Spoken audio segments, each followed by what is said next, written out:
Ер төстік ертегісі. Ерте заманда Ерназар деген кісі болыпты.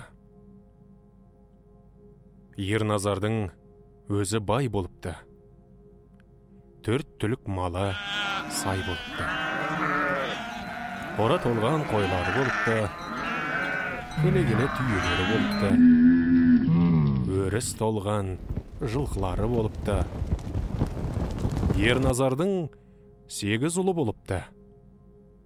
Бір жылы үлкен жұт болып, ел малын алысқа, отарға айдап кетіпті. Ерназардың 8 ұлы да соның ішінде кетіпті. Бір қыстық азығын алып, кемпірі мен Ерназар үйінде қалыпты. Ерназардың 8 ұлы сол кеткеннен хабарсыз кетеді. Айлар өтеді, келмейді. Ерназардың азығы таусылады. Ашығады. Жейтін тамақ таппайды. Кемпір екеуінің тұруға әлдері әрең-әрең келеді. Бір күні кешке жақын кемпірі төсегінен тұрып, үйінің түндігін ашады. Тұруға мұршасы келмей жатқан шал шаңыраққа қараса, шаңырақтың күлдіреуішінде керулі тұрған кер биенің төстігі көзіне түседі. Ерназар қуанып, есі шығады. Кемпір! Әй кемпір, сүйінші! Сүйінші! Кер биенің керулі тұрған төстігі майлы көрінеді. Бол, жылдам асып жібер!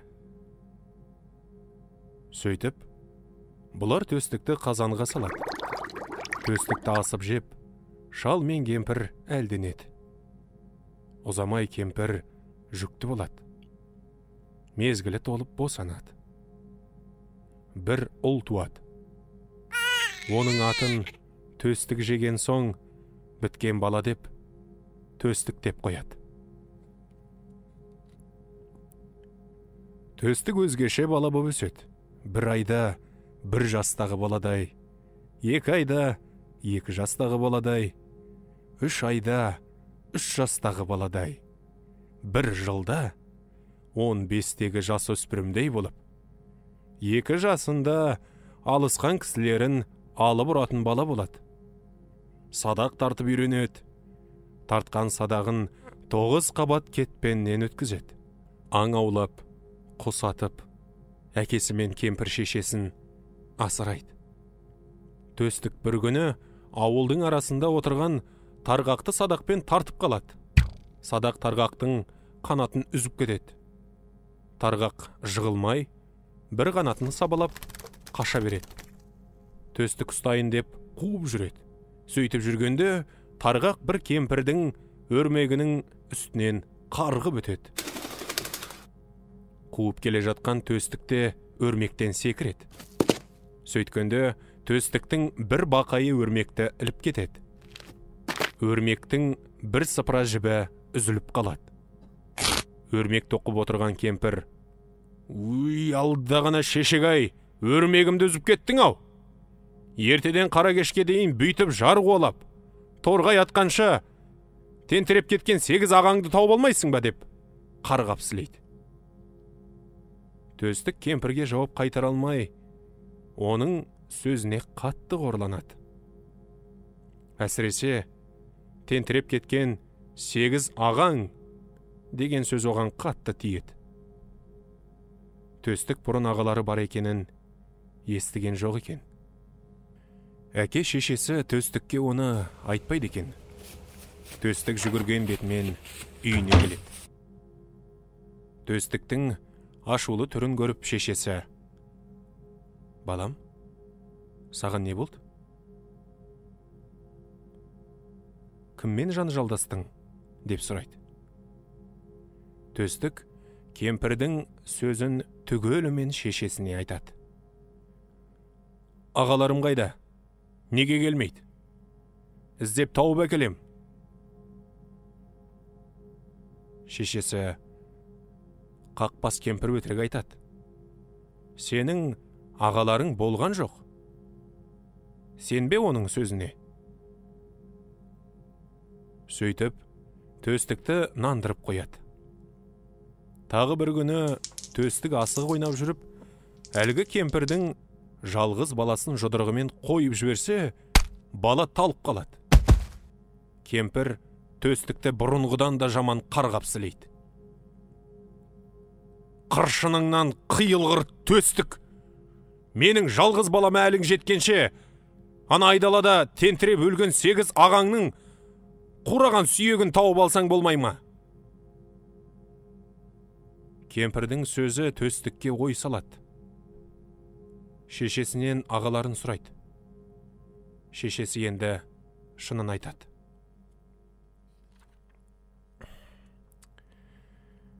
Сегіз ағаңның бары рас еді. Жұт жылы кетіп еді. Содан қайтқан жоқ. Қайда жүргендерін білмейміз дейді. Төстік ағаларын іздеу қамына кіріседі. Кемпір шалға аң мен құстың етін қақтап үйіп береді, төстік жолға шығады. Беліне садақ байлап, қолына темір таяқ алады. Аяғына етік киеді. Ай жүреді, жыл жүреді. Талай елді, талай жерді аралайды. Жолдасы да садағы, азығы да садағы. Жолында кез келген аңды атып жеп отырады. Темір етіктен теңгедей, темір таяқтан тебендей қалғанда, алыстан сағым көтерген бел көрінеді. Өлдім, талдым деп келіп, белге шықса, қарауытқан қалың жылқы көрінеді. Жылқының ар жағында ел көрінеді. Жылқыға келсе, жылқының ішінде тігулі қара қос тұр. Қосқа кірсе, асулы мосы, ілулі бақыр тұр. Бақырдың іші піскен етке толы екен. Төстік етке тойып алады да елге қарай жүреді. Төстіктің келген елі ас беріп жатыр екен. Ағаларымды осы астан іздеп көрейін деп, асқа тігілген қалың үйді жағалай қыдыра бастайды. Арықтаған, азған, киімі жыртық-жыртық төстікті ешкім ескермейді. Жаяу жүрген адамды кім білсін? Сөйтіп келе жатса, табақшылар бір жерде Ерназардың 8-іне тарт, Ерназардың 8-іне тарт деп шуылдасып жүр екен. Ерназардың 8-ін көрейін деп үйге кірмек болса, табақшылар төстікті кейін қарай сүйреп қақпалай береді.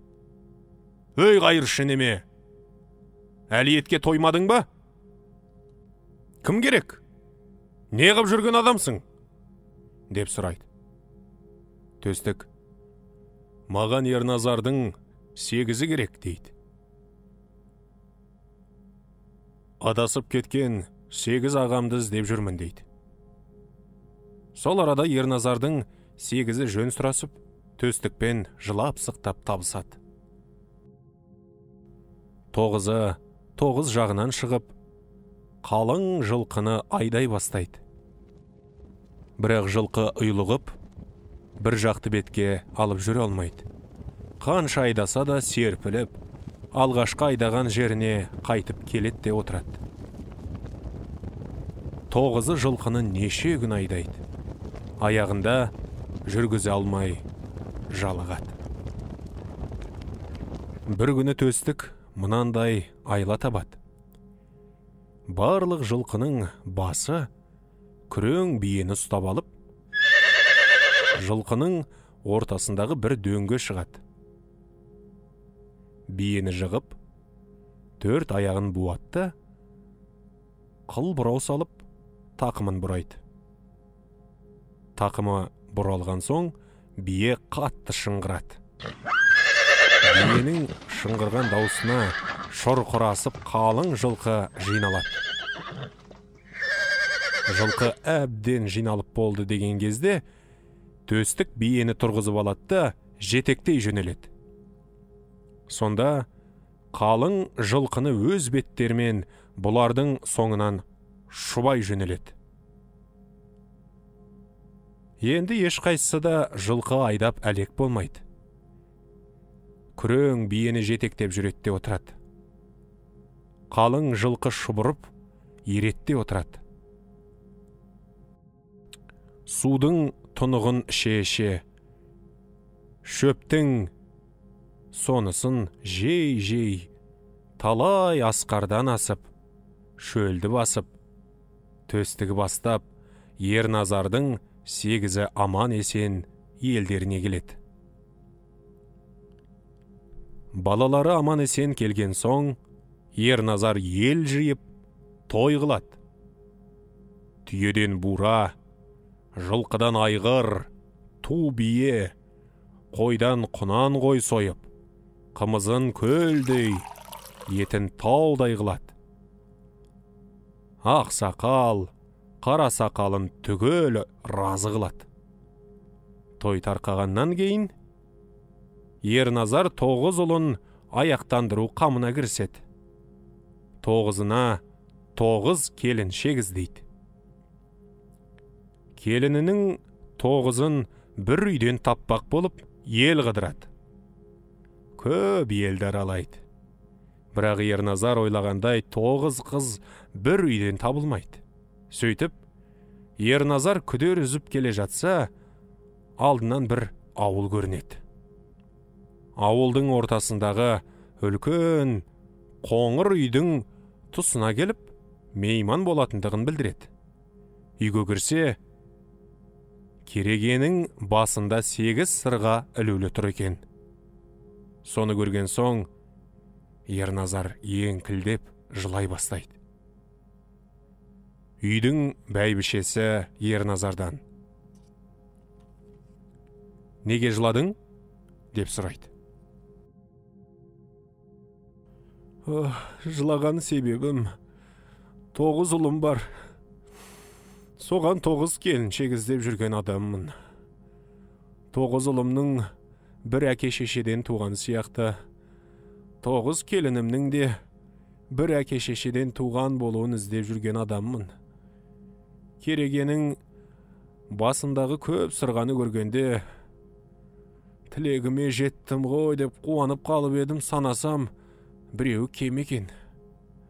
Соған жылап отырмын», дейді Ерназар. «Ендеше жылама, тағы біреу бар. Әне тұр», деп бәйбіше тұспақаннан тағы бір сырған алып келеді. Кенжекейімнің сырғасы еді. Мұны 8 қызымның сырғасына араластырмайым. Ана қыздарым бір төбе, кенжекейім бір төбе. Сондықтан кенжекейімнің сырғасы олардыкінен бөлек тұрады», деп сырғаны қайтадан іліп қояды. Ерназар оған: «Сенің 8 қызың бір төбе, кенжекейің бір төбе болса, менің 8 ұлым бір төбе, төстігім бір төбе еді. Кенжекейің төстігімдікі болсын». Сөйтіп Ерназар 9 қызға құда түсіп қайтады. Ерназар келіндерін алып қайтуға 9 ұлымен сапарға шығады. Жолда бұларға перінің қызы Бектор кездеседі. Ол төстікті көріп ғашық болады. Төстікті кенжекейден айырып қалу қамына кіріседі. Ерназар 9 ұлымен кенжекейдің ауылына барып, көп уақыт жатады. 30 күн ойын, 40 күн тойын істетіп, келіндерін алып, еліне қайтпақшы болады. Кенжекейдің әкесі қыздарына түгел енші беріп, көп жасаумен ұзатады. Сонда кенжекей әкесінің берген еншісіне мінгізген ат, арттырған түйе, тарттырған жасауына разы болмайды. «Әкем маған жылқыдан шалқұйрық атты берсін, жасаудан ақсырмалы сауытты берсін, түйеден құбан кенді берсін», дейді Кенжекейдің әкесі қызына шуланып, кісісін қайта жібереді. Қызыма айта бар, Ерназардың байлығы оған жетеді. Шалқұйрық атты сұраған нес? Шалқұйрық жылқымның құты, құтқа қыз ие болған жер бар ма екен? Құбенген түйемнің басы, түйемнің басын сұраған нес? Қызда ондай түйе артқан бар ма екен? Ақсырмал сауыт, атадан ұлға қалатын мұра. Мені қызым қу бас дегені ме? Қызым үйтіп жаулығын білдірмесін, дейді. Кенжекей әкесіне қайта кісі салыпты. Шалқұйрықты сұрағаным, ерге лайық ат ет. Ер мінсін деп едім. Құбенгенді сұрағаным, ер қосын артсын деп едім. Ақсырмалы сауытты сұрағаным, ер төстік ер ет. Сол ер кисін деп ем, депті Кенжекей. Әкесі Кенжекейдің сөзінен жеңіліп, сұрағандарын береді. Қызыма сәлем айт. Сор құдықтың басына көшін қондырмасын. Қондырса кесір болады депті. Көш бетімен тарта береді. Бір күні сор құдықтың басына келіп жетеді. Кенжекей атасына кісі жіберіп, атам бұл құдыққа қонбасын, ырымы жаман жер деп хабар айтқызады.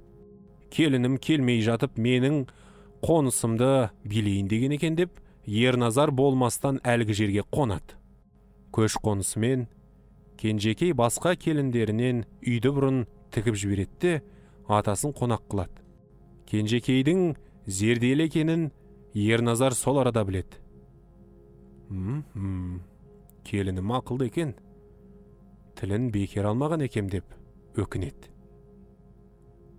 Сол күні тұман болады. Кенжекей өз әкесінің айтқаны ойына түсіп, кірпігін ілмей жатады. Ерте тұрып қараса, құба інген жоқ. Құба інген жоқ деп атасына хабар береді.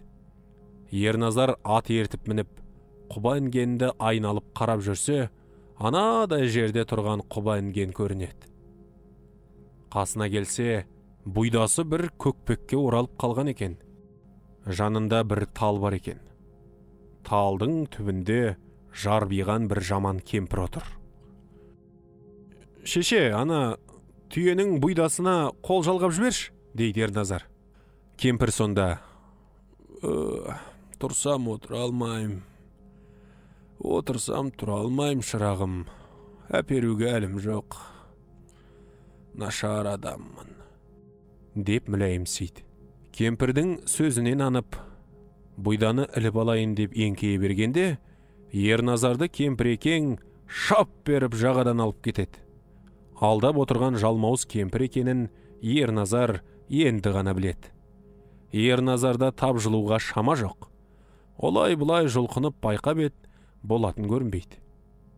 Кемпір қысып әкетіп барады. Ерназардың мойны үзіліп, буынып барады. Шыбын жаны шығып барады. Ерназардың қоя бер дегеніне кемпірдің босататын түрі жоқ.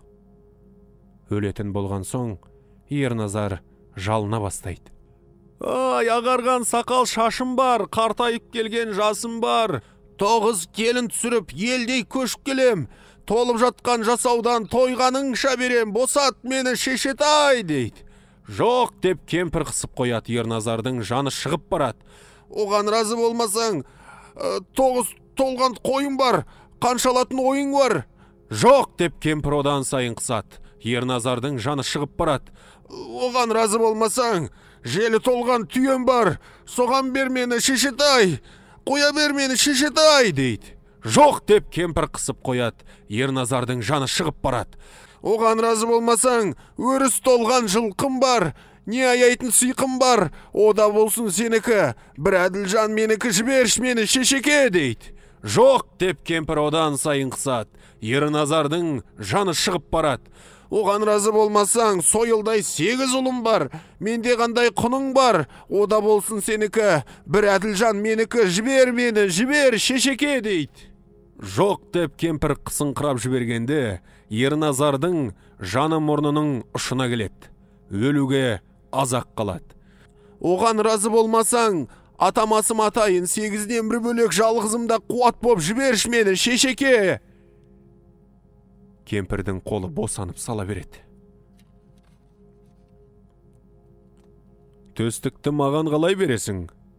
Деп сұрайды кемпір. Оған Ерназар айтады. Менің қалтамда төстіктің садағының ұшын шығаратын егеуі бар. Төстікті онсыз жүре алмайды.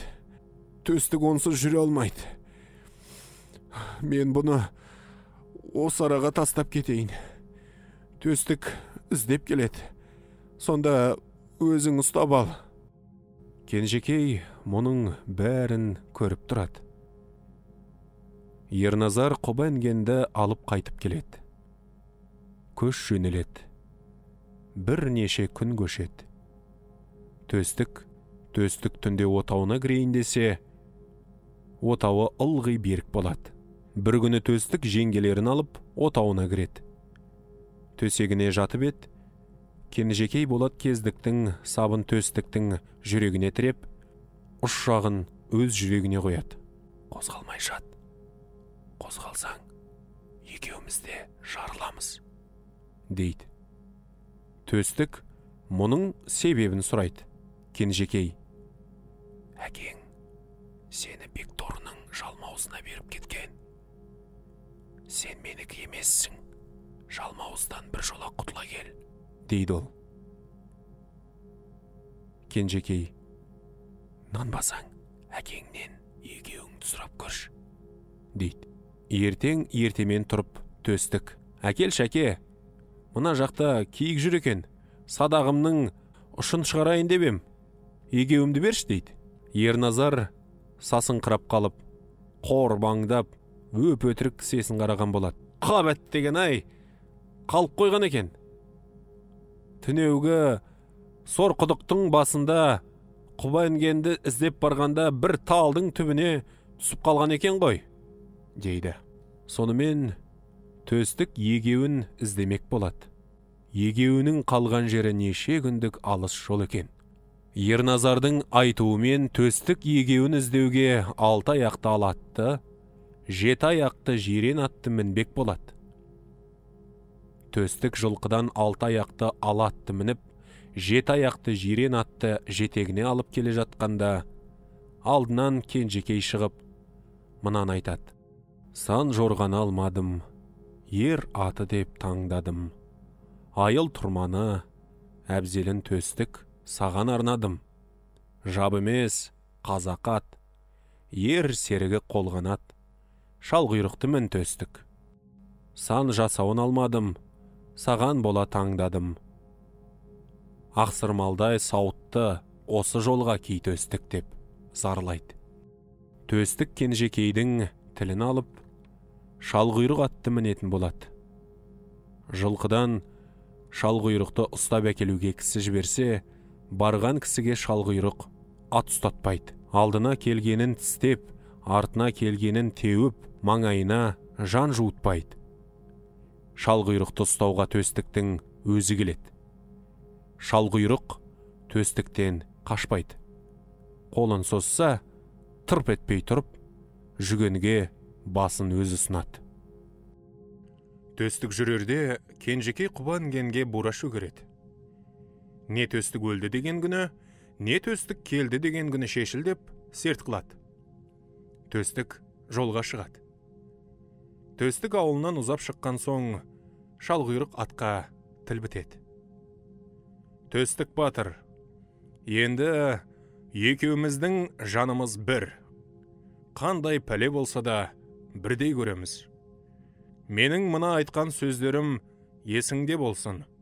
Егеуіңнің қасында жалмауыз кемпір сені күтіп отыр. Сен егеуіңді ала бергенде ұстап алмақ.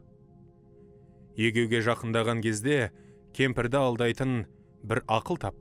Кемпір алдына бергенде, мен бетегеден биік, жусаннан аласа бола берейін.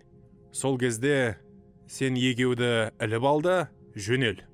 Артыңа қараушы болма, дейді. Көп уақыт жол жүргеннен кейін, төстік егеу жатқан жерге келеді.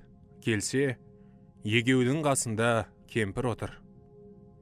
Ер төстік жақындай түсіп, шеше артыңдағы қыздардың бәрі өзіндікі ме? Дейді. Сонда кемпір артына жалт қарайды.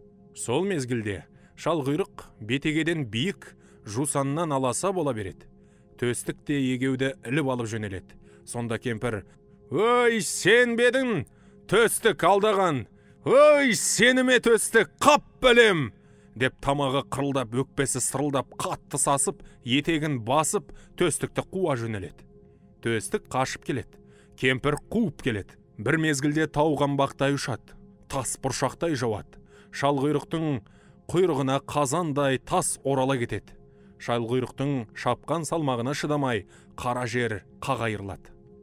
Шалқұйрық пен ер төстік жер астына түсіп кетеді.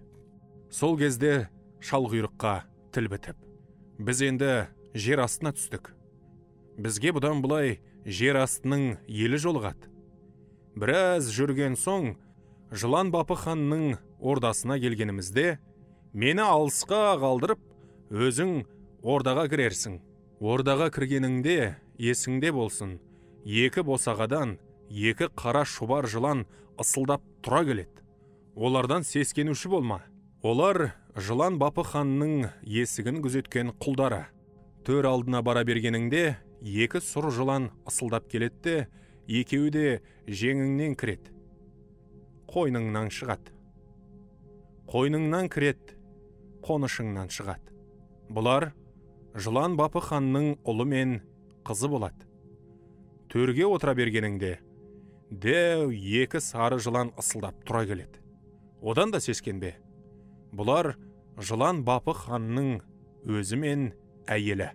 Егерде бұлардан сескенсең, сені ер төстік демейді. Жер астының еліне қадіріміз болмайды. Жер үстіне жол тауып шыға алмай қаламыз, дейді. Біраз жер жүрген соң, шалқұйрық айтқандай, жылан бапы ханның ордасы көрінеді. Төстік шалқұйрықты анадай жерге қалдырып, сәлем беріп үйге кіреді. Екі босағадағы екі қара шұбар жылан ысылдап тұра келеді. Төстік одан сескенбейді. Төр алдына бара бергенде, екі сұр жылан ысылдап келіп, төстіктің жеңінен кіріп, қойнынан шығады. Қойнынан кіріп, қонышынан шығады. Төстік олардан да сескенбейді. Төрге шығып отыра береді. Бір мезгілде төсектегі екі сары жыланның бірі үлкен кісі болады да, бірі соның бәйбішесі болады. Жақсы келдің, ер төстік. Жер астындағы ел де сені ренжітпейді, дейді. Сұр жыланның бірі жігіт, бірі әдемі қыз болып кетеді. Оларда: «Жер үстінің ер төстігі, жер астына жақсы келдіңіз. Жер астының алыптары, өнерпаздары сенің шылауыңда болады». Босағадағы екі қара шұбар жылан екі қол болып кетеді. Төстіктің алдына келіп, қол қусырып тұрады. Төстік жылан бапы ханның елінде ұзақ уақыт тұрады. Жылан бапы ханның Темір хан деген ара ханы бар екен. Темір ханның қызын жылан бапы хан сұрап, неше рет кісі жіберсе де, Темір хан қызын бермей қойған екен. Жылан бапы хан төстікті соған жұмсайды. Темір ханның қызын әкеліп берсе, төстікке өз қызын беретін болып уәде қылады. Төстік жылан бапы ханға темір қызын әкеп бермек болуға жолға шығады. Темір ханның елі 7 айлық жер екен. Төстік елсізбен келе жатса, алдынан бір адам көрінеді. «Ой, бұл не қылған адам?» деп абайласа, әлгі адам ағаштың басында отырған екі сауысқанның құйрығын білдірмей жұлып алады да, білдірмеген боймен бірінің құйрығын біріне қондырып қояды. «О, не қып жүрген жансың?» деп төстік қасына жетіп келеді. Жердің үстіндегі төстік жердің астына түсті дегенге Соған жолдас болайын деп, жолын тосып жүрген адам едім, дейді әлгі кісі. Төстікке жолдас боларлықтай қандай өнерің бар, дейді төстік. Алғанда адамға сездірмейтін асқан еп дедім. Жан жануарлардың сағы сауысқан болса, құйрықтарын ұрлап алып, бірінің құйрығын біріне кигізгенімді сезбей қалады, дейді кісі. Жарайды, ендеше сол іздеген төстігің мен болам, дейді төстік. Екеуі жүріп кетеді. Тағы елсізбен келе жатса, жолдарында бір адам көрінеді. Не қып жүрген адам, деп байқаса, киіктерді матап жүрген адам екен. Екі аяғына байлап жүрген қазандай қара тасы бар. Сол тастармен жүріп, қашқан киіктерді құтқармайды. Не қып жүрген адамсың, деп екеуі қасына жетіп келеді. Жердің үстіндегі төстік, жердің астына түсті деп естіп, соған жолдас болайын деп, жолын тосып жүрген адаммын, дейді кісі. Олай болса, жолдас боларлықтай қандай өнерің бар, дейді төстік. Мен аяғыма шаң жұқпас жүйрікпін. Ұшқан құс, жүгірген аңның менен құтылатыны жоқ. Киіктерді қуғанда өз екпініммен ағып өтіп, киікті ұстай алмайтын болған соң, аяғыма қазандай қара тас байлап алып қуам. Сонда екпінім басылыңқырап, киіктерден ағып өтіп кетпей, дәл жетіп ұстайым. Желаяқ деген жүйрікпін, дейді кісі. Жарайды ендеше, сол іздеген төстігің мен болам, дейді төстік. Сөйтіп, үшеу болып жүріп келеді. Бұлар келе жатса, бір талай күннен кейін елсізде тағы бір адам көрінеді. Не қылған адам екен, деп байқаса, әлгі кісі біресе жерге оң құлағын төсейді. Біресе сол құлағын төсейді. Жер астынан бір нәрсе тыңдаған сияқты болады. Не қып жүрген адамсың, деп үшеуі қасына жетіп келеді. Жердің үстіндегі ер төстік, жердің астына түсті дегенге, соның жолдасы болайын деп, жолын тосып жүрген адаммын, дейді кісі. Төстікке жолдас боларлықтай қандай өнерің бар, дейді төстік. Жер астының атақты тыңшысымын. Қандай жасырын әңгіме болса да, тыңдап біліп алам. Менде жасырын сыр болмайды. Алыстағыны, жақындағыны түгел естітетін саққұлақ деген ер болам, дейді. Жарайды ендеше, сол іздеген төстігің мен болам, дейді төстік. Сөйтіп, төртеу болып жүріп кетеді. Бұлар елсіз түзде келе жатса, алыста бір тау көрінеді. Ол таудың үстіне тағы бір тау шыққандай болады. Жақындап келіп қараса, бір адам тауды олай да көтеріп қояды, бұлай да көтеріп қояды, бір тауды көтеріп, бір таудың үстіне қояды. Не қып жүрген адамсың, деп төстік қасына жетіп келеді. Жер үстіндегі төстік, жердің астына түсті дегенге соған жолдас болайын деп, жолын тосып жүрген адаммын, дейді кісі. Төстікке жолдас боларлықтай қандай өнерің бар, дейді төстік. Жұрттан асқан алыппын. Жердің үстінде де, астында да маған шақ келетін адам жоқ. Қайратым ішіме сыймаған соң, тауларды көтеріп ермек қылам. Тау соғар деген ермін, дейді кісі. Жарайды, ендеше, іздеген төстігің мен болам, дейді төстік. Бесеу болып жүріп кетеді. Бұлар жапан далада жүріп келе жатса, бір үлкен көл көрінеді. Көлдің суы қас пен көздің арасында суалып, жоқ болып кетеді, қас пен көздің арасында шарасынан асып, ернеу толып кетеді. Ер төстік жолдастарымен мұның мәнісіне түсіне алмайды. Бұл су қайдан келіп, қайда кетіп жатыр деп айналадан іздейді. Сөйтсе, қамыстың арасында біреу отыр. Көлдің суын ұрттап қалса жоқ болады, аузынан төгіп жіберсе су қайта кетеді. Не қып отырған адамсың, деп төстік жанына жетіп келеді. Жердің үстіндегі төстік жердің астына түсті дегенге жолдас болып ерейін деп жолын тосып жүрген адаммын дейді әлгі кісі. Көлдің суы қарныма жұқ болмайды. Қанша үлкен дария болса да, бірақ ұрттайтын көл тауысар деген ер болам дейді кісі. Жарайды ендіше, сол іздеген төстігің мен болам дейді төстік. Алтау болып жүріп кетеді. Көп уақыт жол жүргеннен кейін оларға бір оба көрінеді. Жақындаса, обаның басында жалпиған бір адам отыр. Не қып жүрген адамсың? дейді оған төстік. Жердің үстіндегі төстік жердің астына түскенін, жылан бапы ханға келіп, оның қорқытқанынан қорықпай төріне шыққанын, одан Темір ханның елін іздеп шыққан жолында жер астының өнерпаздарын жинап келе жатқанын көрген соң, соған жолдас болайын деп жолын тосып отырмын дейді кісі. Олай болса төстікке жолдас боларлықтай қандай өнерің бар? дейді төстік. Жер астының қырағысымын. Төстік, сенің не күйге ұшырағаныңның бәрін көріп отырмын. Бар өнерім қырағылық. Жердің асты үстінде менің көзіме қағыс жер жоқ. Қандай нәрсе болса да, анықтап қарасам, бәрін де көрем, дейді кісі. Жарайды ендіше, олай болса, менің жолдасым бол дейді төстік. Жетеу болып жүріп кетеді. Бұлар 7 ай жол жүріпті. Темір хан елінің отырған жеріне келсе, Темір хан елінің жұрты жатыр. Төстіктің келе жатқанын естіп, көшіп кетіп қалған екен. Саққұлақ тыңдап көрсе, адам баспас деген жерге қонып жатқан хабар естіледі.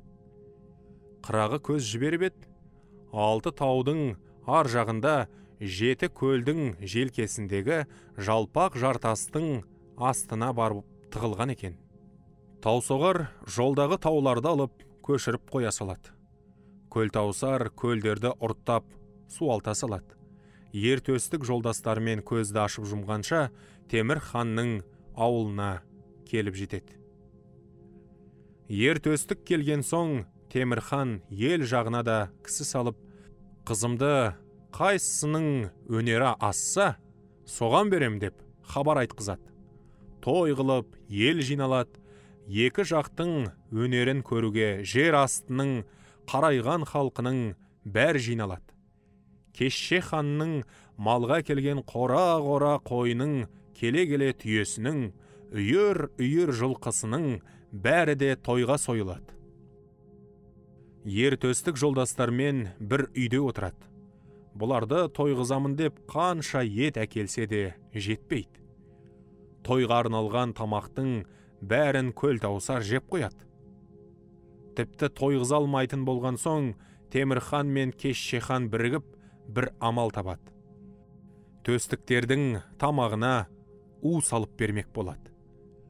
Саққұлақ мұны естіп отырады да төстікке айтады. Төстік ұрсып тамақты қайтарып жібереді. Епті төстіктердің табағына салған уды білдірместен Кешше ханның нөкерінің табағына салып жібереді. Кешше ханның нөкері қырылып қалады. Бұдан жеңілген соң Темір хан ат шабысына шығады. Өзінің бар жүйрігін бәйгеге қосады. Ер төстік шалғұйрықты даярлайды. Қарақшының түбіне келген соң шалғұйрыққа тіл бітеді. Егер атты өте алысқа айдаса, менің шабысым өте жылдам болады. 3 күн шапсам, бүйірім қызып, өзімді тоқтатуға шамам келмей, кетіп қалуым мүмкін. Мен келе жатқанда алдымнан арқан керіп қой. Арқан 3 қабат болсын. 1 қабаты кендірден болсын. 3 қабат арқанның 3-еуі де үзілсе, мен саған жоқпын. Ағынымды тоқтата алмай кеткенім 3-еуі де үзілмесе, мен жығылып өлем. Онда да саған жоқпын. Егер арқан жартылай үзілсе, мен тоқтаймын. Жығылып қалсам да, жаным қайтадан кіреді, күдер үзбе дейді. Ертөстіктің жалғыз шолағы бір жерде зарығы бөліп қалсын деп, Темірхан атты бір жұмалық жерге айдатады. Балуан күресі басталады. Тау соғарға балуан шақ келмейді. Жер астының алыптарының бәрі жығылып бітеді. Күресуге кісі шықпаған соң, тау соғар бір тауды көтеріп алып, жұртқа күшін көрсетеді. Темірхан мен Кеще хан қатты сасып, тауды біз жаққа қоя көрмесін деп төстікке жалынады. Төстік тауды орнына қойғызады. Бір жет өткен соң, бәйге аттары қайтып оралады. Жұрт қарақшының түбінен аттарын күтеді. Бір мезгілде алыстан бір шаң көрінеді. Шаңның ішінен жақындай келе бір қара көрінеді. Ертөстік 3 қабат арқан кереді. Шалғұйрық құйынша заулаған бетімен арқанға келіп жоқ болады. Қараса, шалғұйрық жығылған екен. Шалғұйрық талып түсіпті. Сонда төстік: «Үш жаның бар еді, екеуі шықса да бірі қалған шығар. Тұр шалғұйрық, тіріл шалғұйрық» депті. Сол уақытта шалғұйрыққа жан кіріп, оқыранып түрегеледі. Басқа аттар бірнеше күннен кейін бірақ келеді. Темірхан мен Кеще хан балуан және ат бәйгесінен жеңіліп, не қыларын білмей сасады. Енді жаяу жарыс салып көрейік дейді. Жаяу жарысты бір күндік жерден жібермек болады. Ертөстік желаяқты қосады. Жүйріктер бір күн жүріп барып, барған жеріне қонып, ертеңіне ертемен жарысып қайтпақ болады. Темірхан жүгіргіштердің ішіне бір мыстан кемпірді қоса жіберген екен. Барып қонған жерінде сол мыстан желаяққа: «Шырағым, шаршадың ғой. Деміңді алып ұйықтай ғой. Жарысарда өзім оятам» деп оны алдап ұйықтатып тастайды. Желаяқ мыстан кемпірдің сөзінен анып, қаннен қаперсіз ұйықтап жата береді. Бір мезгілде оянса, шекесінен күн өтіп барады. Түс болып қалған екен. Жүгіргіштер әлде қашан кетіп қалыпты. Кемпірдің алдағанын біліп, желаяқ санын бір-ақ соғып тұра жөнеледі. Жерден бір уыс топырақты ала жөнеледі. Құстай ұшып, құйындай ұйтып келе жатса, жаяулар да қарақшыға жақындап қалған екен. Ең алдында мыстан кемпір бара жатыр екен. Желаяқ өте беріп, уысындағы топырақты мыстан кемпірдің көзіне шашып кетеді. «Алдағана шешек-ай, мықтадың-ау» деп кемпір көзін уқалап қала береді. Сөйтіп, жаяу бәйгесінде ертөстік жеңеді. Темірхан енді қайтадан той жасап, қызын жылан Бапы ханға ұзатпақ болады. Темір ханның ерінеуі 40 құлаш үлкен қазаны терең көлге түсіп кеткен екен. Нағыз ер болса, соны алып берсін деп, ол ертөстікке кісі салады. Көлдің суын құрт деп, төстік көл тауысарды жұмсап кетеді. Көлдің суын құрт деп, төстік көл тауысарды жұмсап ет, қанша ұрттаса да көлдің суы көл тауысардың ұртына сыймайды. Судың 3-тен 1 қалғанда көл тауысардың ұрты суға толып бітеді. Сонда шалғұйрыққа тіл бітіп: «Қазанды мен сүңгіп алып шығам» деп рұқсат сұрайды. Ертөстік рұқсат етеді.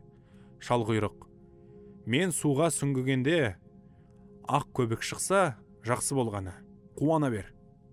Аман есен қазанды алып шыққаным. Қызыл көбік көрінсе, жаман болғаны, алып шығалмай су астында қалып қойғаным» дейді. Шалғұйрық суға сүңгіп кетеді. Көпке дейін еш нәрсе білінбейді. Бір мезгілде ақ көбік көрінеді. Ертөстік қуанады. Оның артынан ұзамай қызыл көбік те көрінеді. Ертөстік шошынып, зарлана бастайды. Ертөстік зарланып тұрғанда, шалғұйрық деу қара қазанды құйрығына орап, су үстіне шыға келеді. Шалғұйрыққа тіл бітіп сөйлейді: «Су өте терең екен. Түбіне зорға жеттім. Қазанды зорға таптым. Сонда ақ көбік шықты. Қазанды көтеріп шығу қиын болды. Тістеп едім, шығара алмадым. Сонда қызыл көбік шықты. Құйрығымды ұзартып қазанды орап алып зорға шықтым» дейді. Шалқұйрықтың аман есен шыққанына Темірхан елі қатты сүйсінеді. Темірхан ертөстіктерге арнап үлкен сарай салдырып, құдаларды сонда кіргізеді. Құдалардың кіруі ақ мұң екен, есік сарт етіп жабылып қалады. Сарай тұтасы темірден салынған екен. Аузын мықтап құлыптап тастап, сыртынан тау-тау қылып отын үйетте, от жағып өртей бастайды. Сарай қызуға айналады. Сарайдың ішіндегі төстік жолдастармен күйетін болады. Таусоғар орнынан тұрады да сарайдың есігін теуіп жібереді. Есік шалқасынан түседі. Көлтауысардың бір ұртында көлдің су бар екен. Бүркіп жібергенде айналасындағы өрттің бәрін сөндіріп тастайды. Темірхан мен Кещеханның айласы әбден құриды. Ертөстікке қызын беріп, Жылан Бапы ханның еліне қарай шығарып салады. Сөйтіп, ертөстік Жылан Бапы ханға қайтады. Қайтып келе жатқанда, жолдан ерген 6 жолдасының бәрі де баяғыда өздерінің кезіккен жерлерінен әрі жүрмейді. Бұдан әрі баруға біздерге жол жоқ деп, олар ертөстікпен қоштасып қала береді. Ұзақ жүріп, ертөстік Жылан Бапы ханның еліне келеді. Айтқанын істеп келген соң, ол ертөстікке өте разы болады. Өзінің қызын береді. Және «Не қалайсың?» деп төстіктен сұрайды. Сол кезде төстік «Жер үстіне шығам. Еліме қайтқым келеді» дейді. Жылан Бапы хан төстіктің тілегін орындап, қызын беріп, және қаншама жолдас қосып, жер үстіне қарай шығатын есікке қарай шығарып салып, қош айтысып қала береді. Жер үстіне шығатын есікке дейін 6 айлық жол екен. Жолдың ауырлығына шыдамай, Жылан Бапы ханның қызы және жолдастарының бәрі қырылып қалады. Жалғыз-ақ Күңке деген бір күңі мен Шалқұйрық, ертөстік үшеуі аман қалады. Үшеуі шаршап бір бұлақтың басына келіп жатады. Бұлақтың басында бір үлкен бәйтерек тұрады. Бір мезгілде сол бәйтеректің басынан шуылдаған зарлы дауыс естіледі. Қараса, шуылдаған балапандар екен. Ертөстік садағын алады да, өрмелеп бара жатқан айдахардың екі көзінің арасынан дәлдеп тартып қалады. Айдахар жерге сылқ етіп түседі. Айдахардың жерге құлап қалғанын көрген соң, балапандар шошуын тоқтатады. Ертөстік бір дауыстан шошып оянса, қатты дауыл тұрған екен. Дауылдың артынан бұршақ аралас жаңбыр жауады. Жаңбырмен қабат суылдаған дауыс естіледі. Соның артынша ұзамай-ақ бір алып қара құс көрінеді. Алып қара құс суылдаған бетімен бәйтерекке келіп қонғанда, бәйтерек майысып, сынып қала жаздайды. Бұл алып қара құс самұрық екен. Самұрықтың үлкендігі сондай, жайып жібергенде бір қанатының өзі бір айлық жерді алып кетеді екен. Қонысымен самұрық бәйтеректің түбіндегі ертөстікті біруге тап береді. Бірақ балапандары шыр-шыр еткен соң тоқтайды. Самұрықтың екі басы бар екен. Бір басы адамдікіндей, бір басы құстікіндей екен. Самұрықтың адам басы ертөстікке тіл қатады. «Ей адам, бұл жерге не жұмыспен келдің? Менің балапандарымды аулай келдің бе? Бұл жерді адам басқан емес. Бұл менің мекенім». Сол кезде оған ертөстік: «Мен жер үстінің ертөстік едім. Сенің мекеніңе адасып келдім. Балапандарыңа қастық ойлаған жоқпын. Ана жатқан айдахардан айырып алдым. Нанбасаң өздерінен сұра» дейді. Балапандар ертөстіктің жасаған жақсылығын жасырмай айтып береді.